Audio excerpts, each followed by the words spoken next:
지금 미국 캘리포니아의 산불로 인해서 난립니다.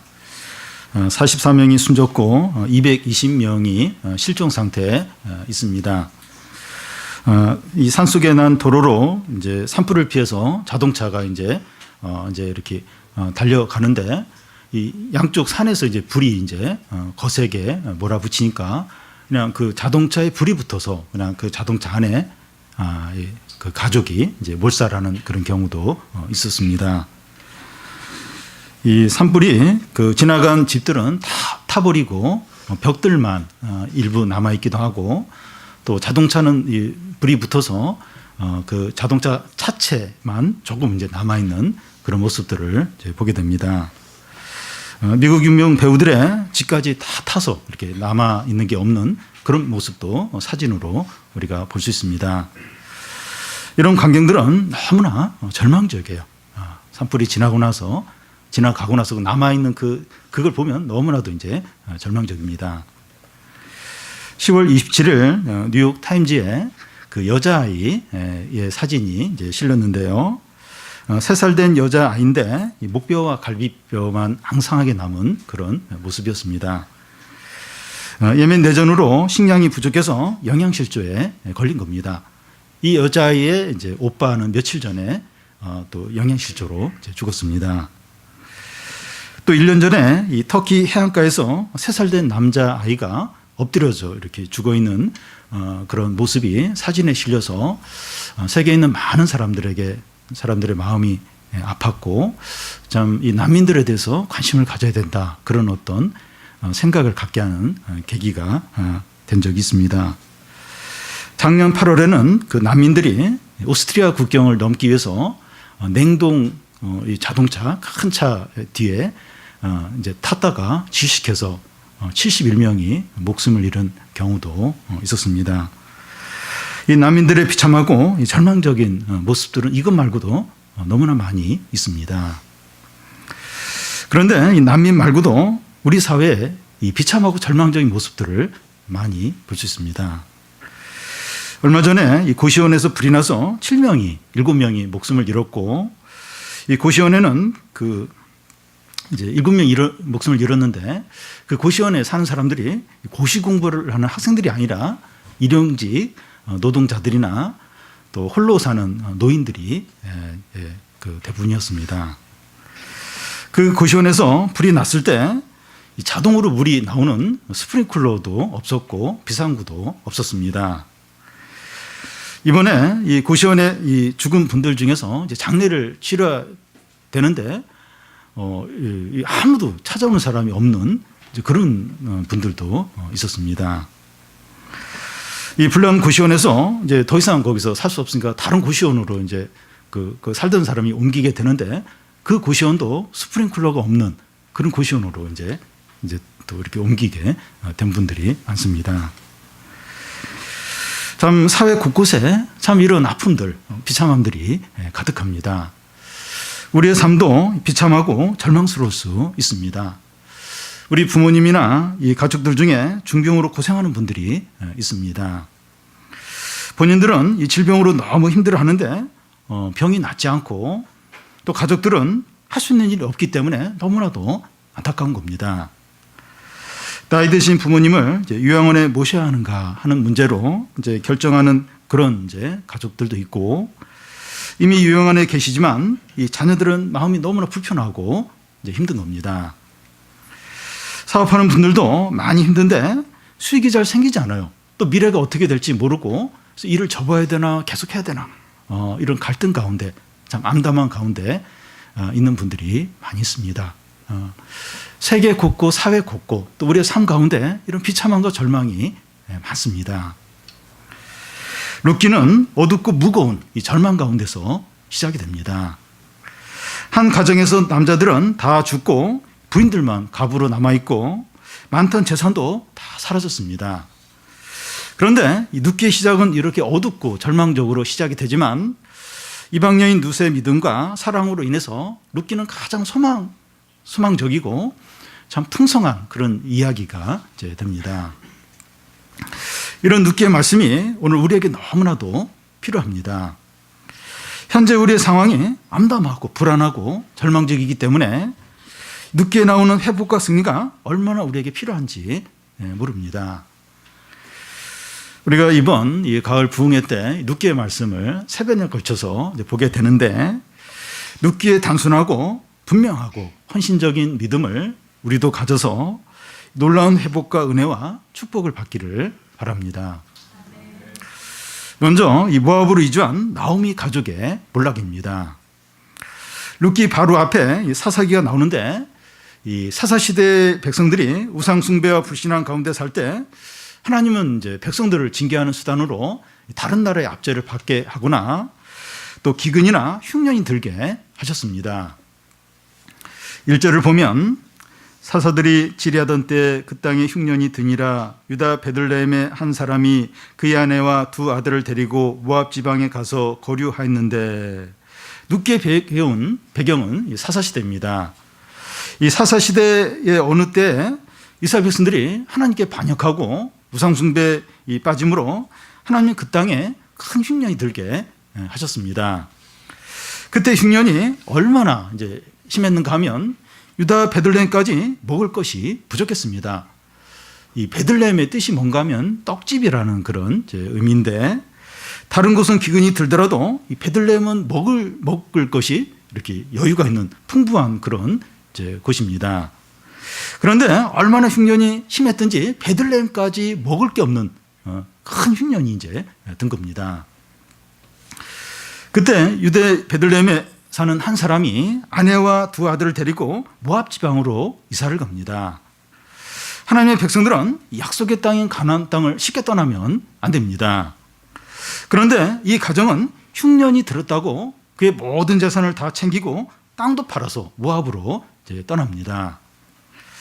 21절에 이 나오미가 하는 말을 보면, 내가 풍족하게 나갔더니 하는 말을 볼 때 이 가정은 먹을 게 없어서 모압으로 이주한 것이 아니라 양식이 풍부했지만 흉년으로 인해서 손해보기 싫어서 이렇게 이사한 것으로 보입니다. 어려울 때 재산이 많으면 이웃들을 도울 수 있는 기회가 되는데 그러고 싶지 않았던 겁니다. 자기 가족만 편하게 잘 살려는 이기적인 목적이 있었던 것 같습니다. 그 사람들이 누구인지 이름이 나오는데 그 2절에 보면, 그 사람의 이름은 엘리멜렉이요 그의 아내의 이름은 나오미요 그의 2 아들의 이름은 말론과 기론이니 유다 베들레헴 에브라 사람들이로다. 그들이 모압 지방에 들어가서 거기 살더니. 이 가정의 가정은 엘리멜렉이라는 사람인데, 그 이름의 뜻은 하나님은 왕이시다 하는 겁니다. 그러니까 엘리멜렉 그 이름 자체만 보면 굉장히 믿음이 좋은 것처럼 보입니다. 그런데 그의 믿음은 형편이 없어요. 그리고 하나님 나라에 대한 소망이 없는 그런 사람이었습니다. 이 가정이 모압으로 이주한 후에 어떤 일이 생깁니까? 나오미의 남편이 엘리멜렉이 얼마 있지 않아서 죽습니다. 이제 엘리멜렉이 나이가 많아서 연로해서 죽은 것이 아니라 갑작스럽게 죽은 겁니다. 죽음이나 사고가 갑작스럽게 닥칩니다. 산불이 갑작스럽게 일어나서 막 집도 타고 사람들이 많이 죽은 것과 같아요. 갑작스럽게 사고도 일어나고 갑작스럽게 지진도 일어나고 갑작스럽게 재앙이 닥치고 갑작스럽게 죽음이 찾아옵니다. 그래서 이렇게 눈에 보이는 것들 이런 걸 자꾸 의지하면 안 돼요. 지금 돈도 있고 집도 있고 직장도 든든하고 우리 집 다 건강하고 그래서 이제 괜찮다, 행복하다. 눈에 보이는 걸 붙들면 안 됩니다. 갑자기 사고가 닥쳐, 갑자기 재앙이 닥쳐, 갑자기 죽음이 올 수 있는 겁니다. 하나님은 누구에게나 갑작스러운 사고와 죽음과 재앙이 닥치게 허락을 하십니다. 그래서 하나님을 경외하고 하나님을 의지해야지 눈에 보이는 거, 자신이 지금 편안한 거 이걸 붙들면 안 되는 거예요. 갑작스럽게 한순간에 모든 게 사라질 수 있는 겁니다. 나오미와 2 아들이 남게 되는데, 이 2 아들은 모압 여인 중에서 아내를 취하게 되는데, 한 아내의 이름이 오르바고 다른 하나의 그 여자의 이름이 루시였습니다. 그런데 이제 그런 가운데서 이제 모압에 있은 지 한 10년쯤 되었을 때 2 아들 말론과 기련이 죽습니다. 이것도 갑작스럽게 젊은 사람인데 갑작스럽게 죽는 겁니다. 이제는 나오미와 두 며느리 룻과 오르바만 남게 됩니다. 모압에 온 지 10년 만에 남편이 먼저 죽고 두 아들까지 다 죽고 여자들만 셋만 남게 된 겁니다. 이 가정은 유다 베들레헴에 살다가 흉년이 들자 더 안전하고 부유하게 살고 싶어서 모압으로 왔는데 모압은 더 안전하지도 않고 또 부유하게 해주지도 않는 겁니다. 여러분, 이 안전하고 부유한 것도 하나님이 함께 하셔야 합니다. 기근이 오든지 다른 나라가 침입하더라도 하나님이 함께하는 약속이 있는 게 안전합니다. 하나님의 약속을 버리고 스스로 찾은 것이 안전하지 않습니다. 이 멜성경 본문인 예레미야서도 보면 그 유다 백성들 가운데 이 바벨론으로 끌려간 사람들이 있고 또 예루살렘에 남아서 잡혀가지 않고 끌려가지 않고 남아있는 사람이 있었습니다. 우리 생각에는 바벨론에 끌려가지 않고 그 예루살렘에 남아있는 사람이 안전하고 이 축복을 받은 것처럼 보이는데 반대였습니다. 바벨론에 끌려가는 사람들에게 하나님의 약속이 있었기 때문에 그들이 안전해요. 그들에게 계속 축복의 약속들이 있습니다. 결국 또 그들이 바벨론에 가서도 그리 비참하지 않았어요. 그리고 70년 만에 다시 고향으로 돌아오게 됩니다. 근데 반면에 그 예루살렘에 남아있는 사람은 칼의 재앙과 전염병과 기근이 닥칠 것이라고 이렇게 말씀하고 실제로 그런 재앙들을 겪게 됩니다. 주님 없이 잔잔한 바다에 항해하는 것보다 주님과 함께 폭풍우 치는 바다를 항해하는 게 더 안전합니다. 그러니까 이 나오미 입장에서 보면 이렇게 남편이나 그 아들들도 다 이렇게 건강하고 또 모압에 갔는데 더 부유하고 근데 하나님이 없어요. 그것보다는 나오미 입장에서는 참 가족의 재앙이 닥치고 경제적으로 망하고 그러면서 다시 이제 하나님을 찾고 신앙을 회복하고 이게 훨씬 더 안전하고 복되다는 겁니다. 하나님 없이 경제적으로 부유하고 건강하고 직장이 든든한 것보다 하나님과 함께 불안하게 사는 것이 더 소망이 있습니다. 하나님 없이 모든 것을 갖춘 것보다 아무것도 없더라도 하나님과 함께하는 것이 훨씬 더 안전합니다. 왜냐하면 하나님이 우리의 산성과 반석과 요새가 되시기 때문입니다. 눈에 안 보이죠. 하나님 눈에 안 보여요. 현금이나 뭐 집이나 직장이나 뭐 이런 게 이제 눈에 보이고 잡혀서 손에 잡히니까 이걸 자꾸 의지하게 돼요. 자꾸 의지하게 돼요. 근데 이런 건 갑자기 사라져요. 갑자기 잃어버리고 갑자기 재앙이 닥치면서 한순간에 없을 수 있다는 겁니다. 근데 불안하지만 하나님 함께하는 게 훨씬 더 안전하고 복되다는 겁니다. 그래서 지금 이 나오미 가정에 큰 재앙이 닥쳐서 큰일 난 겁니다. 참 이렇게 불행한데 이러면서 이제 나오미가 신앙을 회복해요. 또 룻도 이제 이렇게 구원을 받고 또 하나님 나라에 이제 중요한 어떤 이제 그런 사람이 되는데 이게 훨씬 더 복이라는 거예요. 왜냐하면 이런 재앙을 통해서 참 하나님을 찾게 되니까 이게 훨씬 큰 축복이라는 겁니다. 여러분, 엘리멜렉의 가정에 이런 불행은 하나님의 약속을 버리고 떠난 것에 대한 하나님의 징계라고 할 수 있습니다. 그런데 엘리멜렉 가정의 몰락은 나오미의 신앙이 회복이 되고 이방 여인 룻을 부르는 하나님의 구원 계획이기도 했습니다. 하나님은 심판과 구원을 함께 이루십니다. 그러니까 심판을 당하면 그 징계나 어려움이 있으면 그걸로 끝장날 것 같은데 그 가운데 구원이 있는 거예요.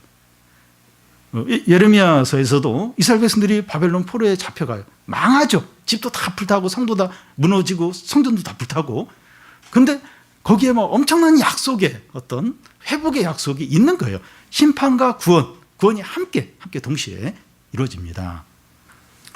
그래서 이 하나님 백성에게서 이런 환난이나 또 죄로 인한 그런 어떤 징계로 인한 어려움이 꼭 나쁜 것만 아니에요. 꼭 이게 뭐 불행이거나 오직 슬픔이거나 그렇지 않습니다.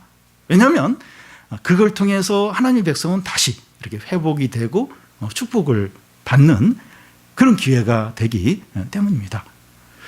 그래서 이 성도들에게 어떤 고난이나 또 징계로 인한 어떤 어려움이 닥쳤을 때 너무 힘들어가지고 이게 빨리 어떤 좀 재밌는 걸로, 그래서 이런 힘든 걸 좀 잊어버리려고 한다거나 빨리 어려움만 해결되도록 그렇게 하지 않도록 해야 됩니다. 그걸 아주 진지하게, 아주 신앙적으로 나에게 닥친 어려움과 그리고 이 어떤 죄로 인한 징계로 생긴 그 어려움을 잘 이렇게 잘 믿음으로 감당하면 그게 어떤 큰 하나님의 축복이 되고 다시 신앙이 회복이 되고 하나님의 놀라운 일이 일어나는 그런 기회가 됩니다. 룻이 하나님 나라로 들어오고 믿음의 조상이 되는 과정들은 어느 순간에 갑자기 이루어진 것이 아니라 유대 흉년이 들어서 한 가정이 모압으로 건너가고 이 가정의 모든 남자들이 다 죽는 과정을 통해서 이루어집니다. 하나님은 나오미의 신앙이 회복되고 한 이방 여인 룻이 구원을 받기 위해서 이 모든 일을 계획하고 인도하십니다. 여러분, 하나님이 성도의 신앙을 회복시키고 한 영혼을 구원하는 과정이 이와 같습니다. 하나님은 우리에게도 그렇게 하십니다.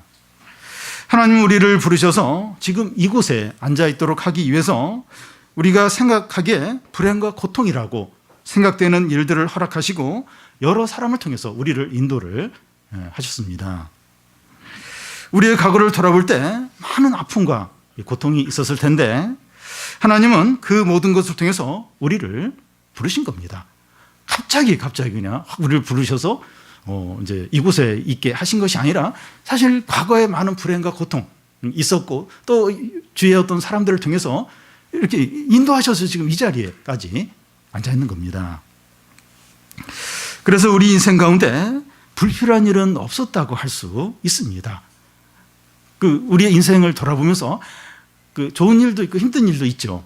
행복도 있고 불행도 있었을 겁니다. 근데 그 불행은 없어야 되는데 그거 싹 지워야 되고 전혀 불필요한 건데 그런 게 사실은 없습니다. 불필요한 게 하나도 없어요. 이제 그런 모든 불행과 고통까지도 하나님이 이용하셔서 그걸 사용하셔서 우리를 인도를 하시기 때문입니다. 모든 것이 협력하여 우리가 믿음의 사람이 되도록 인도를 하신 겁니다. 그래서 우리는 과거의 고통과 현재의 아픔에 대해서 한번 정리를 해볼 필요가 있습니다. 과거의 어떤 일을 생각하면 너무 힘들어요. 너무 고통스러워요. 또 현재 우리에게 너무 아픈 힘든 일이 있을 수 있어요. 근데 그걸 정리를 해볼 필요가 있습니다. 하나님 앞에서 인정할 것은 인정하고 용서할 것은 용서를 하는 겁니다. 그러니까 모든 것이 협력하여 하나님의 뜻을 이루는데 그럼 이게 무슨 의미가 있을까? 왜 하나님이 이런 일을 전에 허락하셨을까? 왜 지금 또 이렇게 힘든 일이 우리에게 있을까? 이걸 하나님 앞에서 평가를 하는 겁니다. 그래서 인정할 것 인정하고 용서할 것은 용서하는 겁니다. 왜냐하면 모든 것이 합력하여 선을 이루기 때문입니다. 만약에 이 나오미 가정에 이렇게 남편이 죽고 두 아들이 죽고 뭐 이런 일이 생기지 않았으면 나오미가 신앙을 회복하기 어려웠을 거예요. 그리고 이방 여인 룻이 구원을 받고 또 하나님 나라의 중요한 어떤 그런 믿음의 조상이 되는 건 어렸을 겁니다. 하나님이 이런 재앙을 통해서 이런 어려움을 통해서 이런 어떤 하나님의 일을 하시는 거예요. 어떤 선한 일들을 하시는 겁니다. 이제 룻을 통해서 이루어질 하나님의 인도가 크고 놀라운 것처럼 앞으로 우리를 통해서 이루실 하나님의 뜻도 크고 놀랍습니다. 우리에게 어떤 선한 것이 있어서가 아니라 우리를 부르시고 인도하신 하나님이 너무나 신실하시고 은혜가 많으시기 때문입니다. 그러니까 이 나오미 가정의 이런 재앙을 통해서 하나님의 놀라운 어떤 일이 이루어지게 돼요. 근데 우리도 그렇다는 거예요. 우리도 이런 어려움과 어떤 환난이나 또 죄로 인한 어떤 징계의 어려움일 수도 있는데 그런 걸 통해서 또 하나님이 어떤 놀라운 일이 시작되는 그런 계기가 된다는 겁니다. 우리에게는 아무런 소망이 없지만 하나님께 참된 소망이 있기 때문입니다.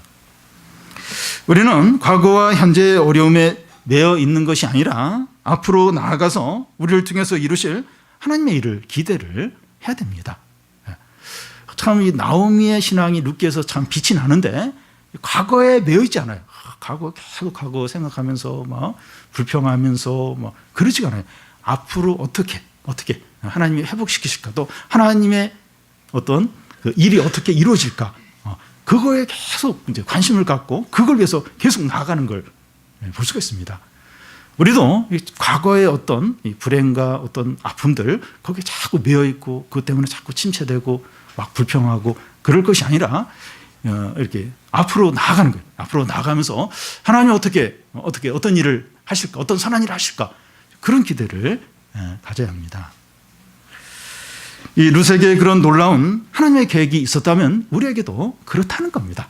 우리에게도.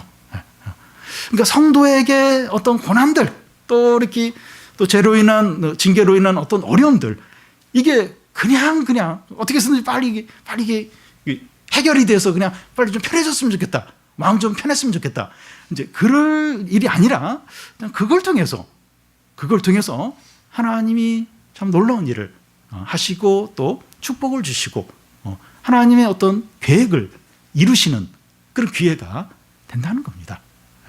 그러니까 룻이 그걸 보여줘요. 룻이 그걸 보여주고 나오미 가정이 그걸 보여주는데 우리에게도 그렇다는 거예요. 우리도 우리의 삶에서도 이제 그렇다는 겁니다.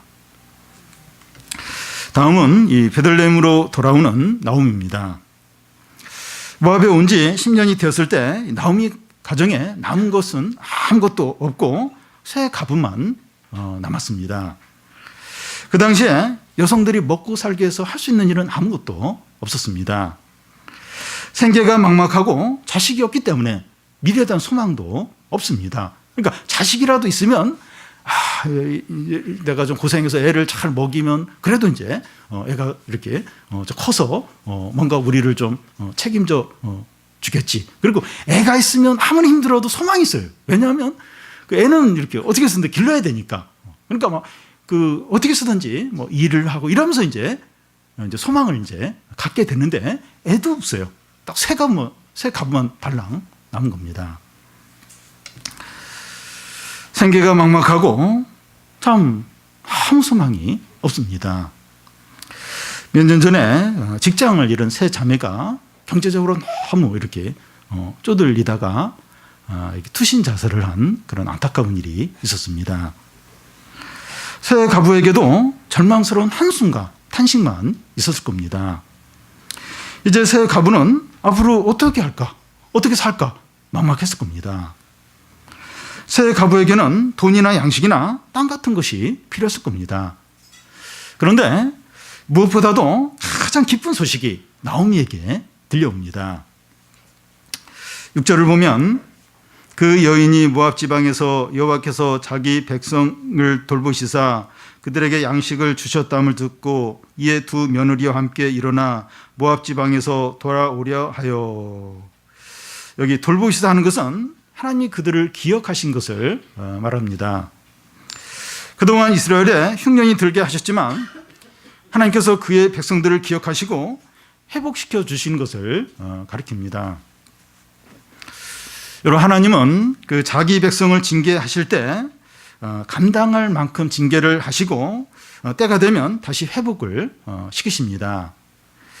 그래서 하나님이 우리에게 징계로 어려움을 주실 때 그 어려움이 싫어서 편한 길로 피하려고 하지 않아야 됩니다. 하나님이 징계하시면 겸손하고 신앙을 회복하는 기회로 삼아야 됩니다. 나 징계 싫어, 나 고난 싫어 이러면서 어떻게 해서든지 그거 피하려고 그렇게 하면 안 돼요. 왜냐하면 하나님은 어려움을 주지만 또 때가 되면 다시 회복을 시켜주십니다. 그래서 어려움이 닥치면 이렇게 좀 겸손해지고 내가 그만했구나. 그리고 다시 신앙을 회복하는 기회로 삼아야 됩니다. 그리고 하나님께서 징계를 주실 때도 다시 일어서지 못할 정도로 큰 어려움을 주시지 않습니다. 감당할 시험을 주세요. 감당할. 그래서 너무 겁낼 필요가 없습니다. 물론 힘들죠. 하나님이 때리는 게 아파요. 진짜 아파요. 근데 감당하지 못할 정도로 그렇게 때리진 않습니다. 이렇게 그렇게는 안 때려요. 그래서 너무 막 하나님이 이렇게 징계하고 어려움을 줄 때 너무 겁낼 필요가 없습니다. 그리고 때가 되었을 때 모든 것을 회복시켜서 다시 살게 하십니다. 부모가 이 자녀를 징계할 때도 죽이려고 징계하는 것이 아니라 바르게 하려고 징계하는 것과 같습니다. 막 화가 나서 막 부모가 막 소리 지르고 막 이렇게 막 때리려고 할 때 막 부모가 다 죽이려고 그러는 것 같아요. 그래서 막 사람 살려 막 이렇게 할 때도 그런데 죽이려고 하는 게 아니죠. 이게 바르게 이렇게 바르게 이제 가르치려고 이끌려고 그러시는 거죠. 하나님이 나를 망하게 하거나 죽이려고 징계를 하시는 게 아니라는 겁니다. 그러니까 이 하나님의 백성들에게 어떤 고난이나 어려움이나 징계가 올 때 하나님 다 허락을 하신 거예요. 근데 그 목적이 완전히 무너지고 끝장내려고 그런 경우는 없습니다. 그런 경우 그렇게 하지 않으세요. 이게 좀 굉장히 좀 강하고 힘들 수 있는데 그렇게 우리를 완전히 끝장내려고 그렇게 하지 않으십니다. 그래서 현재 우리에게 있는 어려움을 믿음으로 잘 감당을 해야 됩니다. 그러니까 믿음. 그러니까 이 나오미가 참 귀한 이유가 이렇게 믿음으로 그 큰 어떤 재난이 닥쳤을 때 믿음으로 이렇게 반응을 한 거예요. 그래서 우리의 여러 가지 다양한 지금 힘든 일들이 있어요. 뭐 경제적인 뭐 질병의 문제나 또 뭐 사업의 문제나 또 자녀 문제나 여러 가지 이제 어려움들이 이제 있을 수 있는데 믿음으로 계속 반응하는 거예요. 믿음으로 이렇게 불평하고 더 침체에 빠지고 이 지금 힘든 일을 잊기 위해서 더 어떤 세상 재미를 자꾸 찾고 그게 아니고 믿음으로 이 상황에서 어떻게 하는 게 믿음으로 반응하는가 끝까지 믿음으로 이제 반응하는 거예요. 왜냐하면 이 어려움과 환난과 이 죄로 인한 어떤 징계 어려움이 우리를 막 끝장내려고 완전히 막 망하게 하려고 그게 아니기 때문에 이렇게 믿음으로 더 믿음으로 이제 깨어 있으려고 해야 됩니다. 나오미는 이스라엘 백성들에게 하나님이 양식을 주셨다는 이 소식을 듣고 자기 나라로 돌아갈 준비를 합니다. 그러니까 나오미가 귀한 이유가 자기 고향으로 돌아가면 창피하잖아요. 그 굉장히 부유한 가운데 갔다가 재산 다 없어지고 남편 죽고 두 자식 죽고 그래서 그 고향에 뭐 이렇게 다시 하나님이 뭐 이렇게 양식을 주셨다는 소식을 들어도 못 가죠. 고향에 못 가고 그냥 다른데 갈 가능성이 많든지 아니면 힘들더라도 모압에 주저앉아 있든지 그럴 수 있는데 다 믿음으로 이 상황에서 어떻게 하는 게 믿음인가 생각을 하고 믿음으로 반응을 이제 하고 있습니다. 이 나오미가 들은 소식, 자기 나라에 이렇게 하나님께서 양식을 다시 주신다. 이 소식이 복음이죠. 이게 하나님의 말씀입니다. 나오미는 절망 가운데서 하나님의 말씀에 적극적으로 반응을 하고 있습니다. 이게 중요합니다. 지금 너무 마음이 상해요. 상황이 너무 어려워요. 근데 이렇게 복음이 들려요. 자기 나라에 하나님이 다시 양식을 주시기 시작했다. 기근을 끝내고 하나님이 다시 축복을 주시고 있다. 그게 복음이에요, 복음. 그거 듣고선 이제 다 이렇게 다시 고향으로 돌아가는 게 하나님의 말씀에 반응하는 거죠. 근데 걸림돌이 있어요. 창피한 거예요. 이 망하고 그리고 어려울 때 이기적으로 이렇게 좀 이렇게 피하기도 하고 막 그런 어떤 가책도 있을 거고, 여러분 보통 이렇게 잘 살다가 이렇게 어디 가서 이렇게 갔다가 이제 근데 망해서 다시 자기 고향으로 돌아오는 게 얼마나 힘든지 몰라요. 왜냐하면 고향 사람들은 전에 내가 막 잘 나가고 그런 줄 알고 있는데 이게 망해서 다시 고향으로 돌아간다. 이게 못 돌아가요. 창피해가지고 체면 때문에. 근데 나오미는 그 망한 그 모압에서 이 하나님 말씀, 이 복음을 듣고 다 거기에 반응해요. 적극적으로 반응해서 자기 고향으로 다시 이제 돌아옵니다. 몰락한 가정이 복음을 통해서 회복이 되고 큰 구원이 나타나게 됩니다. 우리가 내일 모레 계속 살펴보겠지만 이 가정이 회복이 돼요. 하나님의 큰 구원이 이 가정에 임하게 됩니다. 우리가 이 말씀에 반응하는 것이 이렇게 중요합니다. 하나님 왜 이 어려움을 주시나, 이 고난을 주시나, 말씀에 반응하도록 하겠습니다. 그러니까 어렵지 않으면 말씀이 들려도 별로 반응을 안 해요. 지금 편하고 좀 재밌고 행복하기 때문에 말씀을 들어도 잘 반응을 안 해요. 그런데 이렇게 확 이렇게 망하고 어려움이 생기고 고난이 닥치면 그래도 말씀에 반응하기가 쉬워져요. 마음이 좀 가난해지니까. 근데 반대로 또 마음이 상해가지고 화가 나서 또 말씀에 반응을 안 할 수도 있어요. 근데 이렇게 고난 가운데서 이렇게 말씀이 들릴 때 반응을 하는 겁니다. 어려울 때 이렇게 말씀이 들리는 게 축복입니다. 어려울 때 돈이 생겨서 빨리 이렇게 그 어려움에서 나오는 그것도 물론 이제 복이긴 하지만 그게 진짜 복이 아니라 진짜 힘들 때, 어려울 때 말씀이 들리는 게 복입니다. 왜냐하면 그 말씀에 정직하게 또 전심으로 반응하면 다시 회복이 돼요. 다시 신앙도 회복되고 또 여러 가지 어려움도 다시 회복이 됩니다. 하나님 큰 은혜를 받는 그런 이제 기회가 되기 때문입니다. 그래서 우리에게 참 그런 힘든 일들, 마음 아픈 일들, 어려운 일들, 또 하나님이 또 징계해 주셔서 힘든 어떤 그런 일들이 있을 수 있는데 제일 중요한 게 이 말씀에 반응을 하는 거예요. 전심으로. 내가 참 이렇게 내가 이렇게 교만했고 또 말씀에 관심도 안 갖고 또 말씀에 순종하지도 않았는데 하나님이 나에게 이렇게 다시 이렇게 말씀에 반응하도록 믿음이 회복되도록 하나님이 또 이 어려움을 주셨구나. 그 생각을 하고 말씀이 들릴 때 전심으로 적극적으로 반응을 이제 하는 겁니다. 나오미는 이 복음에 반응해서 두 며느리와 함께 고국으로 돌아가려고 길을 떠납니다. 그런데 조금 길을 가다가 나오미는 두 며느리에게 각각 자기들 어머니에게 돌아가라고 말합니다.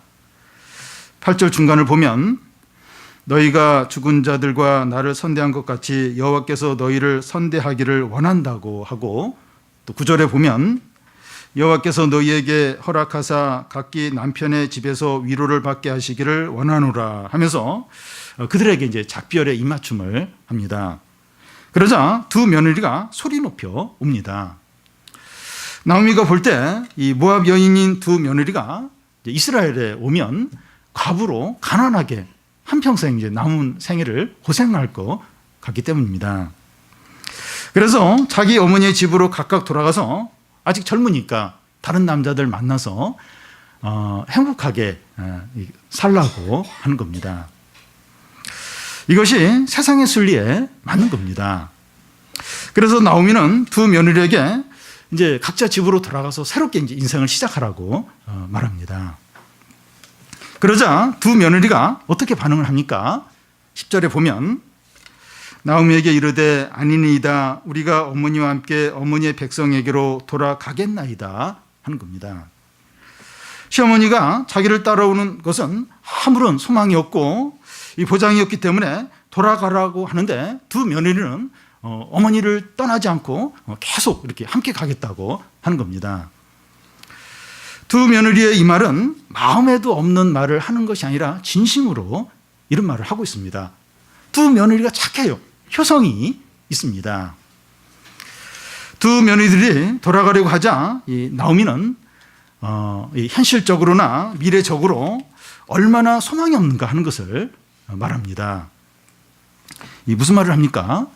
11절 중간을 보면 내 태중에 너희 남편들이 될 아들들이 아직 있느냐 내 딸들아 되돌아가라 나는 늙었으니 남편을 두지 못할지라 가령 내가 소망이 있다고 말한다든지 오늘 밤에 남편을 두어서 아들을 낳는다 하더라도 너희가 어찌 그들이 자라기를 기다리겠느냐 어찌 남편 없이 지내겠다고 결심하겠느냐.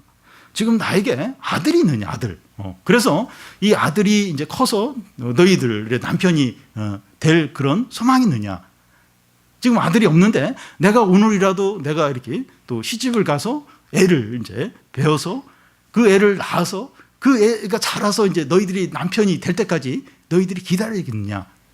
그러니까 나오미가 하는 말은 굉장히 현실적으로, 실제적으로 지금 아무런 소망이 없다는 거예요. 나 따라오면 나에게는 아무 기댈 것이 없고 미래를 볼 때도 아무런 기대할 게 아무것도 없다고 하는 겁니다.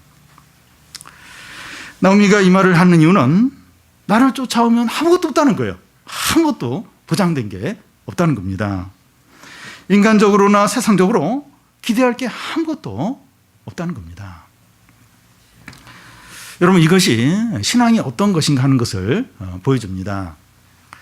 믿음을 갖기 위해서는 세상의 안전이나 이 보장된 것을 버려야 됩니다. 이런 가운데서 이게 신앙을 이제 가지려면 이제 나오미를 따라가야 돼요. 근데 이 세상적으로나 보장된 게 아무것도 이제 없는 겁니다. 우리가 따라가야 되는 예수님은 머리 둘 곳도 없는 분이셨습니다. 제자들과 함께 이렇게 노숙을 했어요. 집도 없어 노숙을 자주 하셨고, 그 다음 끼니가 보장이 안 돼 있습니다.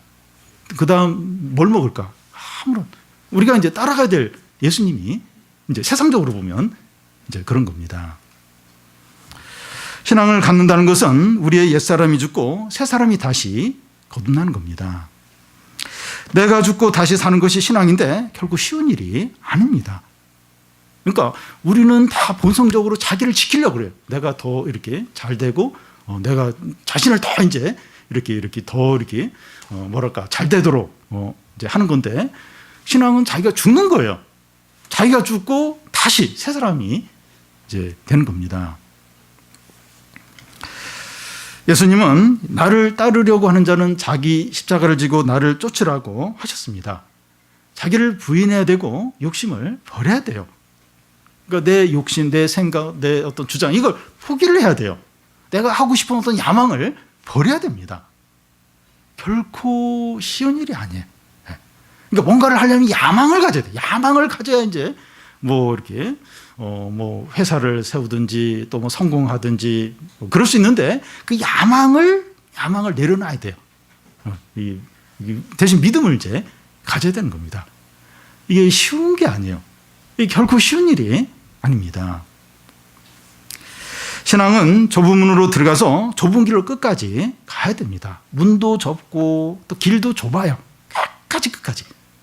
끝까지 이 좁은 길을 이제 가야 됩니다. 그러니까 다른 사람들은 그냥 자동차를 타고 달려요. 근데 우리는 뛰어가요. 뛰어가고 무거운 배낭까지 짊어지고 뛰어야 되니까 너무나도 힘들 수 있습니다. 그렇지만 중요한 게 뭡니까? 그 끝입니다. 그 끝. 넓은 길은 멸망이지만 이 좁은 길은 그 끝이 생명이고 영광이고 영원한 승리입니다. 그 끝이 중요해요. 끝이 뭐냐? 이 좁은 길이지만 그 끝이 생명이에요. 구원입니다. 영원한 승리입니다. 이렇게 살 가치와 의미가 충분히 있어요. 충분히 있습니다. 왜 이렇게 나를 부인하고 이 좁은 길을 가고 욕심을 버려야 되는가? 내가 좋아하고 끌리는 일, 이거 하고 싶어요. 그걸 왜 내가 이걸 포기를 해야 되는가? 왜 내가 제한된 삶을 살아야 되는가? 그럴 만한 가치와 의미가 있습니다. 그러니까 지금 나오미를 쫓아야 이제 구원을 받고 이제 하나님 나라를 누리는데 보장된 게 아무것도 없는 거예요. 아무것도. 진짜 인간적으로 세상적으로 아무것도 없는 거예요. 신앙의 어떤 삶이 그렇다는 거예요. 어떻게 이런 삶을 살 수 있을까? 근데 그 좁은 문으로 가는 그 길이 그 구원과 영생과 영원한 승리가 있는 겁니다. 이 은혜와 이 말씀의 맛을 아는 사람은 이 길을 가요. 결국 이 길을 갑니다. 이 길을. 사람들이 인기가 없어요. 이 길을 잘 안 가요. 근데 은혜와 이 말씀의 맛을 아는 사람은 좀 힘들지만 가요. 이 룻이 이제 이 길을 가게 되는데, 룻은 다 그걸 안 거예요. 이 나오미를 통해서 하나님의 어떤 축복, 하나님 나라의 맛을 본 겁니다.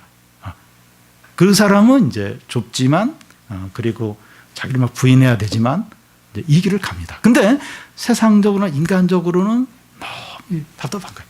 너무 어려운 거예요. 너무 힘든 겁니다. 그래서 이 길을 가는 사람이 적어요. 네, 적습니다. 인기가 없습니다. 근데 그 끝은 영광 이후 생명이고 영원한 승리, 진정한 축복이 여기에 있습니다. 나오미의 이 말을 들은 오르바는 어떻게 합니까? 14절을 보면 그들이 소리 높여 다시 울더니 오르바는 그 시어머니에게 입맞추되 룻은 그를 부쫓았더라. 오르바는 그 나오미와 작별의 입맞춤을 하고 자기 나라로 돌아갑니다. 그런데 룻은 나오미를 부쫓습니다. 우리는 여기서 그 오르바를 어떻게 봐야 될까요? 그 시어머니를 이제 배신한 겁니까? 불효를 하고 있습니까? 오르바는 자연스럽고 상식적이라고 할 수 있습니다. 그러니까 이 오르바가 상식적인 거예요. 그리고 룻은 막 시어머니 따라가는데 이 룻은 이제 비상식적으로 이제 볼 수 있습니다. 그동안 오르바는 최선을 다했고 끝까지 효도를 이제 했습니다. 그는 자기가 할 바를 다 하고 자기 길로 가고 있습니다. 그러니까 보통 이제 오르바처럼 다 그렇게 하죠. 그 오르바 정도만 해도 참 그 효녀죠. 참 이렇게 참 아주 이렇게 효성이 있는 그런 이제 며느리죠. 그래서 자기가 할 바를 다 하고 이제 자기 길로 이제 오르바는 갑니다. 근데 룻은 어떻게 합니까? 나오미를 부쫓았더라. 이 부쫓았더라 하는 것은 딱 달라붙는 것을 말합니다. 껌딱지라고 하는데 딱 붙어가지고 안 떨어지는 것을 말합니다. 나오미가 돌아가라고 반복해서 말하고 오르바가 돌아가는 상황에서 룻은 나오미에게 껌처럼 부서서 안 떨어지는 겁니다. 오르바처럼 하는 것이 세상적으로 더 행복하고 안정된 삶인데 룻은 더 확실하게 나오미를 쫓습니다. 지금 오르바처럼 이제 가서 이제 다시 이제 시집 가서 다시 이제 이렇게 새 생활을 꾸미는 게 그게 안전하죠. 그게 행복하죠. 다시 자기 나라에서 자기 그 친구들이 있는 곳에서 그렇게 하는 게 훨씬 더 안전하죠. 나오미는 그런 상황에서 룻은 이 나오미를 더 이제 붙들고 따르는 겁니다. 여러분 오르바와 룻의 차이가 뭡니까? 효성의 차이도 아니고 성격의 차이도 아니고 오직 믿음의 차이입니다. 믿음 있는 사람은 편안하고 안전하고 보장된 길보다도 믿음의 길을 갑니다. 그러니까 그 오르바하고 룻의 차이는 그러니까 오르바도 참 시어머니를 사랑하고 또 시어머니와 같이 가고 싶지만 안전하고 또 이렇게 행복하고 그걸 이제 택하는 겁니다.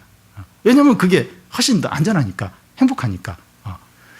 근데 룻이 이제 시어머니를 이 나오미를 따라가는 이유는 다른 거 아니? 그러니까 더 뭔가를 이렇게 인간적으로 나오미를 사랑해서 그런 게 아니고 이제 믿음의 차이, 믿음 때문에 이제 나오미를 쫓는 거죠. 아브라함은 75세의 노년에 갈 바를 알지 못하고 하나님의 부르심에 따라서 새로운 삶을 시작하는 것을 보게 됩니다. 아브라함이 왜 그래요? 믿음 때문에, 믿음으로 자기 고향, 친척 모든 걸 놔두고 그 새로운 길을 이제 가는 거죠. 믿음 때문이죠. 청년들이 이 길을 가면서 혼란스러워하고 불안하고 힘들어합니다. 우리 디모데 같이 모임을 하다 보면 힘들다는 거예요. 또 혼란스럽다는 거예요. 이렇게 남들처럼 이렇게 스펙을 쌓고 또 이렇게 성공하는 길을 가야 되고 지금도 부지런히 뭔가 세상적인 안정을 추구해도 될까 말까 한데 계속 이렇게 하나님 말씀 의지하고 기도하고 또 이게 욕심인가 아닌가 그거 이렇게 확인하고 그러니까 자꾸 이렇게 밀리는 거예요. 불안한 겁니다. 혼란스러운 거예요. 세상적으로 인간적으로 보장된 건 없는데 이 믿음의 길을 이렇게 가야 되니까 너무나도 이제 힘든 겁니다. 그런데 이제 믿음 있는 청년은 결국 이 길을 가요. 혼란스럽고 힘들다 하면서도 이제 결국 믿음이 있는 청년은 이 길을 이제 가게 됩니다. 눈앞에 보장된 것이 있어서 그 길을 간다면 믿음의 길이 아니죠. 그러니까 이렇게 하니까 이렇게 뭔가 되더라. 뭔가 되고 그리고 뭔가 이렇게 눈에 이게 분명한 게 있는 거예요. 그리고 막 손에 잡히는 게 있고 확실해 보이고 뭔가 그래서 내가 이제 이 믿음의 길을 간다면 그 믿음의 길이 아니죠. 눈에 보이는 걸 따라서 이제 가는 것이죠. 그래서 이 길이 어려운 거예요. 그러니까 참 이게 루시 이제 시어머니를 따라가는데 이게 어떻게 인간적으로 이해가 안 됩니다. 세상적으로는 이게 설명이 안 돼요. 이게 믿음 아니면 이 길을 가지 못하는 거죠. 우리도 이제 이 길을 가는 게 쉽지가 않습니다. 근데 보면 이제 이렇게 믿음의 길을 가는 사람들이 있어요. 믿음의 길을 가는 사람이 있습니다. 제가 이번에 그 한국 시리즈 야구 이제 SK가 이제 우승을 했는데요. 그 감독이 힐만이라는 미국 사람입니다. 이분이 이제 그 한국 시리즈가 끝나기 전에 이거 끝나면 자기는 이제 미국으로 돌아간다. 그 이유가 그 자기 부모님이 이제 이렇게 병들고 그래서 부모님을 이렇게 모셔야 되기 때문에 돌아간다. 제가 그 얘기 듣고 좀 이렇게 신기했어요. 아니 그 유양 이런 문화가 한국보다 더 발달된 이제 익숙한 그런 곳에서 아니 그 부모님 그냥 이렇게 요양원에 맡겨도 될 텐데 지금 이렇게 유능한 그런 감독이 그걸 다 이제 다 이렇게 포기하고 이렇게 부모님을 모시러 다시 이제 간다. 이게 좀 인상적이었습니다. 근데 이제 이제 그 SK가 우승을 하고 나서 이제 이 감독이 소감을 얘기하면서 참 우승을 하게 하신 하나님께 감사를 드리고 또 자기를 한국에 와서 또 이 팀을 맡게 해준 하나님께 감사하다고. 그러니까 다 사람들 팬들 다 있는 앞에서 그렇게 이야기를 하더라고요. 그래서 이분은 이제 세 가지를 중요하게 여기는데 신앙하고 가족하고 야구. 신앙을 제일 중요하게 여기고 가족을 그 다음으로 여기고 그리고 이렇게 야구를 이제 그 다음으로 중요하게 여기고 그걸 보면서 참 이렇게 뭐랄까 실력과 오직 경쟁만 있는 이제 그런 어떤 이 프로 세계에서도 그렇게 믿음을 가지고 이제 그렇게 하는 분이 있구나. 그러니까 그게 좀 사실 어려운 거예요. 이게 보이지 않는 하나님을 의지하고 그 믿음으로 한다는 게 어려운 겁니다. 근데 진짜 믿음을 가진 사람은 그렇게 해요. 이 세상 가운데서 그 경쟁과 막 뭔가 것이 막 그런 곳에서도 이렇게 믿음으로 한다는 겁니다. 또 그렇게 할 때 하나님이 또 거기에 대한 어떤 응답을 해 주시는 겁니다. 그래서 참 이게 신앙생활이 막연하고 이게 뭐 아무것도 없고 이게 생고생하는 것 같고 뭐 혼란스럽고 근데 그렇지 않다는 거예요. 다 이렇게 믿음으로 이 길을 가고 그럴 때 하나님이 이제 응답하시고 하나님이 또 이렇게 함께 하시고 하나님의 역사가 있다는 겁니다. 그러니까 참 이게 어려워요. 참 어렵습니다. 이 루처럼 그렇게 하기가 너무 어려워요. 근데 그게 절대로 헛되지 않다는 거예요. 절대로 헛되지 않고 이게 생고생하는 게 아니라 하나님 살아계시다는 거예요. 나오미는 이 오르바가 돌아가는 것을 보면서 롯도 이제 돌아가도록 다시 권면합니다. 15절을 보면 나오미가 또 이르되 보라 내 동서는 그의 백성과 그의 신들에게로 돌아가나니 너도 너의 동서를 따라서 돌아가라 하니. 그러자 이 룻이 시어머니에게 무엇이라고 대답합니까? 돌아가라. 동서도 이제 돌아갔으니까 너도 이제 같이 동서처럼 돌아가라. 룻이 뭐라고 합니까? 16절, 17절을 한 절씩 교대로 읽겠습니다. 룻이 이르되 내게 어머니를 떠나며 어머니를 따르지 말고 돌아가라고 강권하지 마옵소서. 어머니께서 가시는 곳에 나도 가고 어머니에게 머무시는 곳에 나도 머물겠나이다. 어머니의 백성이 나의 백성이 되고 어머니의 하나님이 나의 하나님이 되시리니.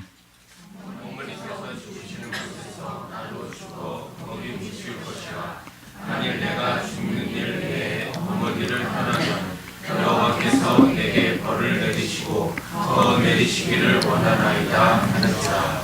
예. 어머니가 가시는 곳에 나도 가고 어머니가 머무는 곳에 나도 머물고 어머니의 백성이 나의 백성이 되고 어머니 하나님이 나의 하나님이 되고 어머니께서 죽으신 곳에 나도 장사될 것이라고 합니다. 가는 곳 머무는 곳 어머니의 백성 어머니의 하나님 이 죽는 곳 죽으시는 곳까지 하면서 점점 어머니와 룻이 뗄래야 뗄 수 없는 그런 관계로 점층적으로 강조가 됩니다. 이제 그러니까 지금 계속 표현을 하는데 이 어머니와 이 룻이 그 뗄래야 뗄 수 없는 그런 관계로 점점 깊어지는 그것을 지금 이제 보여주고 있습니다. 룻의 이 말을 통해서 룻이 어머니를 쫓는 이유가 분명하게 드러납니다. 다름 아니라 어머니를 통해서 여호와를 알게 되었고 하나님 나라의 축복을 알게 된 것입니다. 그 어머니와 10년 오래 이렇게 함께 지내면서 그 하나님이 어떤 것인가, 하나님 나라가 어떤 것인가, 이 하나님 축복이 뭔가 이걸 맛본 거예요. 이걸 경험하게 된 겁니다.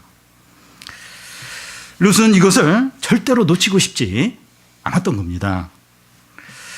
룻은 하나님의 백성이 되기 위해서 나오미를 끝까지 쫓습니다.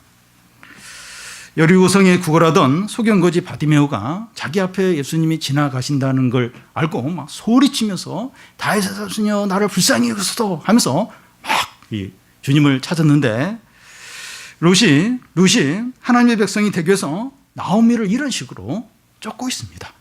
절대로 나를 이렇게 돌아가라 하지 말라고 몇 번에 강조를 하면서 네, 어머니의 그 백성이 내 백성이 되고 어머니 하나님이 나의 하나님이 되고 어머님이 죽는 곳에 나도 죽겠다고 절대로 나를 가라고 하지 말라고 그러면서 결사적으로 나오미를 쫓고 있습니다. 물론 룻은 이 나오미를 사랑했습니다. 그렇지만 룻이 이런 행동을 한 진정한 원인은 여호와 신앙 때문입니다. 신앙 때문에 믿음 때문에 이런 겁니다. 이 신앙을 위하여 현재 행복과 안전한 삶을 다 내려놓고 있습니다. 그 모압으로 돌아가서 다시 이제 시집가서 다시 가정을 꾸릴 수가 있어요. 그런데 다 내려놓은 이 신앙, 이 믿음 때문에 이걸 다 내려놓고 포기를 하고 있습니다. 여러분, 룻이 나오미를 쫓는 것을 보면서 신앙이 어떤 것이라고 할 수 있습니까? 우리도 이제 신앙을 가지고 있어요. 저도 신앙을 가지고 있고, 신앙이 어떤 겁니까? 삶의 일부가 아니라 삶의 전부입니다. 오르바나 룻을 보면 이게 모든 걸 요구해요. 이 안정과 행복과 이 모든 것을 어떻게 할 거냐? 이걸 계속 이걸 붙들 거냐? 아니면 신앙을 위해서 이걸 다 내려놓을 거냐? 신앙은 삶의 일부가 아니라 삶의 전부입니다. 그러니까 주일날 이제 일주일 중에 주일날 하루 와서 이제 이렇게 예배드리고 돌아가서 이제 돌아가면 이제 그냥 또 이렇게 자기 어떤 생활로 이렇게 돌아가서 이제 막 이렇게 눈에 보이는 것을 향해서 열심히 살고 뭐 사람들하고 경쟁하고 그래서 어떤 결과물을 내고 그걸로 만족하고 그렇다면 그건 삶의 일부죠. 그게 아니고 이 말씀과 하나님이 삶의 중심인 거예요. 이 하나님의 뜻대로 사는 게 전부인 겁니다. 하나님이 아니라고 하면 다 그걸 이렇게 내려놓을 수 있어야 하는 겁니다. 신앙은 삶의 일부가 아니라 삶의 전부입니다. 자기 자신의 모든 것을 세상에 안전하고 보장된 것에 맡기는 것이 아니라 하나님의 약속과 은혜에 맡기는 겁니다. 그러니까 이 룻은 자신의 미래와 그 안전과 이걸 다 어떤 이 복음에 이 하나님 나라에 다 맡깁니다. 그러니까 뭐 다른 어떤 그런 걸 이렇게 더 이상 이렇게 뭐 챙기거나 그러지 않고 이 하나님의 나라와 그 어떤 신앙에 자신의 모든 미래와 안전을 다 맡기고 있습니다. 하나님 나라 비유 중에 이 가장 값진 진주를 찾아다니는 진주 장사가 진짜 좋은 진주를 만났을 때 기뻐하면서 자신의 모든 재산을 팔아서 그 진주를 사는 것과 같습니다. 어린아이같이 하나님 나라를 단순하고 온 마음으로 받들지 않는 자는 들어갈 수 없다는 겁니다. 단순하게 온 마음으로 하나님 나라를 사모하지 않으면 못 들어간다는 거예요. 그러니까 우선순위가 이렇게 밀려 있는 거예요. 두 번째, 세 번째. 이게 좀 다른 일이 있으면 얼마든지 이렇게 신앙을 내려놓을 수 있고 익스큐즈할 수 있고 타협할 수 있고, 물론 이제 뭐 우리가 그럴 때도 있지만 우리가 이제 습관적으로 이제 이렇게 매번 그렇게 한다면 하나님 나라에 못 들어간다는 겁니다. 신앙의 길을 가면서 자꾸 뒤돌아보면 안 되고 세상과 신앙의 경계선에 머뭇거리면 안 됩니다. 경계인으로 있으면 안 돼요. 이렇게 양다리 걸치고 있고 두 마음을 품고 있고 이러면 안 되는 거예요. 이러면 안 돼요. 딱 한쪽에 이렇게 해야 됩니다. 두 개 다 놓칠 수 있어요. 세상도 놓치고 하나님 나라도 놓칠 수 있습니다. 참되고 영원한 것에 올인을 해야 됩니다. 뭐가 참되냐? 뭐가 영원한 것이냐? 룻은 그랬어요. 룻은 뭐가 참되냐? 뭐가 영원한 것이냐? 이 모압의 어떤 그 가정생활과 어떤 보장된 생활, 안정된 생활, 그게 아니라 지금 눈에 보이지 않지만 이 하나님 나라가 참되고 영원하다. 그래서 거기에 올인을 했습니다. 우리는 오르바처럼 살 것인가 아니면 룻처럼 살 것인가 생각을 해야 돼요. 신앙은 이제 그겁니다. 이 모든 거예요. 모든 거. 전부입니다. 전부. 네. 주님도 우리를 구원하기 위해서 자신의 모든 걸 다 버리셨죠. 네. 그래서 우리가 누구 말을 듣고 누구를 위해서 살아야 될까? 나를 사랑하고 나를 위해서 자기 자신을 버리신 하나님의 아들 믿는 믿음으로 사는 것이죠. 누가 나를 사랑하느냐? 누가 나를 위해서 자기를 버리느냐? 누가 그래? 누가 나를 위해서 자기를 버렸느냐? 누가 나를 진짜 사랑하느냐? 누가 그러냐? 그분을 위해서, 그분을 사는 거죠. 그분을 믿는 믿음으로 사는 거죠. 올인을 하는 올인. 거기에 이제 다 마음을. 두 마음이 아닙니다. 두 마음. 자꾸 이렇게 타협하면 안 되는 겁니다. 신앙을 회복하고 믿음을 갖는 데 있어서 고난이 도움이 됩니다. 그래서 하나님은 그래서 싫지만 우리 참 너무 이제 고통스럽지만 어려움과 고난과 또 징계로서의 어려움을 주시는 겁니다. 성도는 고난이 오면 말씀에 더 잘 반응하고 하나님을 바라보게 됩니다. 성도는 그래. 성도는 진짜 어려움이 오면 말씀에 더 잘 반응을 합니다. 우리에게 현재 절망이 있고 아픔이 있고 슬픔이 있다면 말씀의 전심으로 반응하고 하나님을 찾으시기를 바랍니다. 네. 진짜 네. 이렇게 좀 불평하고 자꾸 이렇게 그러는 게 아니라 말씀에 더 전심으로 반응하고 하나님을 찾는 거예요. 믿음을 잘 지키는 믿음을. 그러니까 이 성도에게 이런 어려움은 그냥 준 게 아닙니다. 그냥 이렇게 빨리 그 어려움 잘 해결이 되고 그렇게 하라고 그냥 이렇게 주는 게 아니라 우리의 신앙을 회복하고 말씀에 반응하고 또 그 어려움을 통해서 하나님의 어떤 계획들, 놀라운 일들이 시작하기 위해서 하나님이 이제 우리에게 그런 일들을 허락을 하시는 거죠.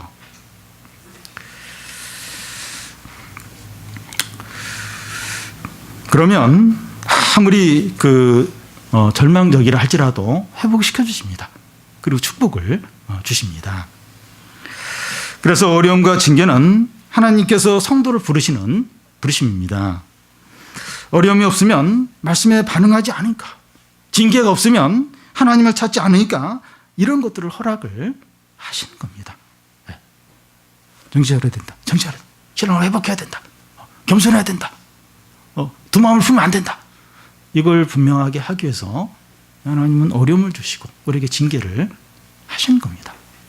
그래서 아주 진지하게 그리고 겸손하게 그리고 거기에 믿음으로 반응을 해야 됩니다. 우리는 두 마음을 품으면 안 되고 둘 중에 하나예요. 둘 중에 하나. 하나님을 마음과 뜻과 정성을 다해서 사랑해야 됩니다.